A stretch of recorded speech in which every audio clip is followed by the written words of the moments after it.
Often we hear people argue that the Bible promotes a lack of equality between men and women. I want to show you a simple example that proves this belief is wrong. There are many more examples found in the Bible, and perhaps I can share more in the future. Sometimes when we come across a Bible verse that seems to be advocating for a certain low view of women, we can be quick to forget that there was an entire world full of people with their own views and treatment of women. Around the time that the Gospels were written, the Romans in particular had a low view of women that was shared by the Jewish. The following quotes can be found in the book The Case for the Resurrection of Jesus by Gary Habermas and Michael Licona. The Roman historian Suetonius wrote the following about Caesar Augustus, who was emperor at the time of Jesus' birth. Whereas men and women had hitherto always sat together, Augustus confined women to the back rows, even at gladiatorial shows, the only ones exempt from this rule being the Vestal virgins, for whom separate accommodation was provided, facing the praetor's tribunal. No women at all were allowed to witness the athletic contest. Indeed, when the audience clamored at the games for a special boxing match to celebrate his appointment as chief priest, Augustus postponed this until early the next morning and issued a proclamation to the effect that it was the chief priest's desire that women should not attend the theater before 10 o'clock.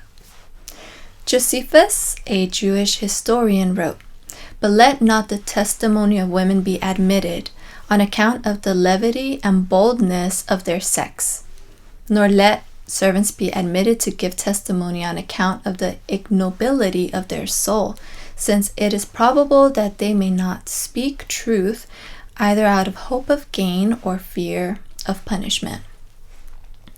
Within the Talmud, which is a compilation of rabbinic ancient teachings, can be found teachings like these. Sooner let the words of the law be burnt than delivered to women. The world cannot exist without males and without females.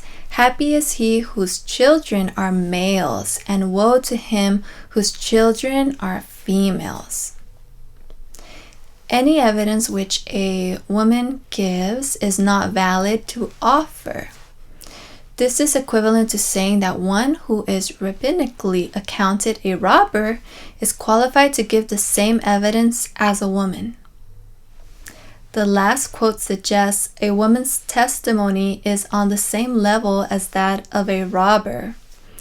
What we can hopefully all agree on is that there was a clear prejudice regarding the testimony of women and an obvious lower view and treatment of women. Having considered this, why then did the gospel authors include testimony that the women were the first eyewitnesses of Jesus' resurrection? With such a low view of women's testimony, how could this help their cause? If Jesus' resurrection was a fictitious man-made story, wouldn't it have been more effective not to include women as the first eyewitnesses? Doesn't this give women more importance by God Himself, as compared to their culture's view that their testimony as women would be pointless and not to be taken seriously? Why would Jesus even appear to women at all, given the lack of usefulness of their testimony as compared to a man's?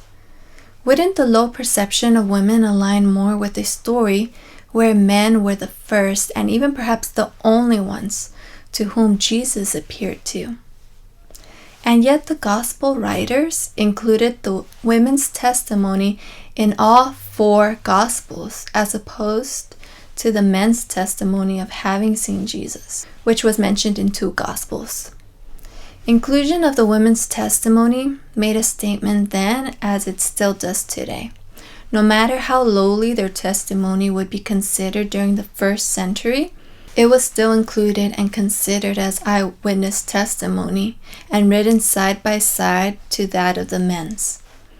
A woman's testimony was held to an equal level as a man's testimony. The Gospel's accounts reveal that women were the primary witnesses, making the empty tomb appear to be historically credible in light of the principle of embarrassment, which simply suggests that an account is presumed to be true as the author would have no reason to invent an account which might be embarrassing to him.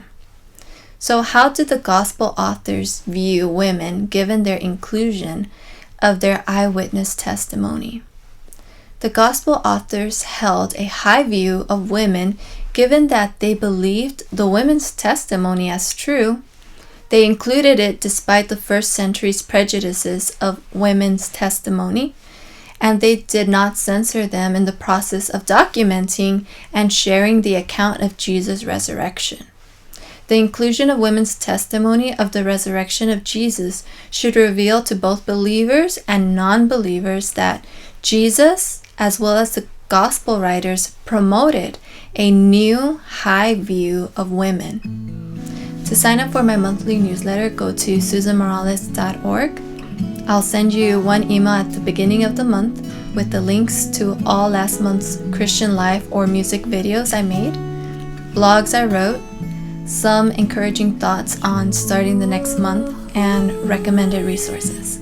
Joy to the world.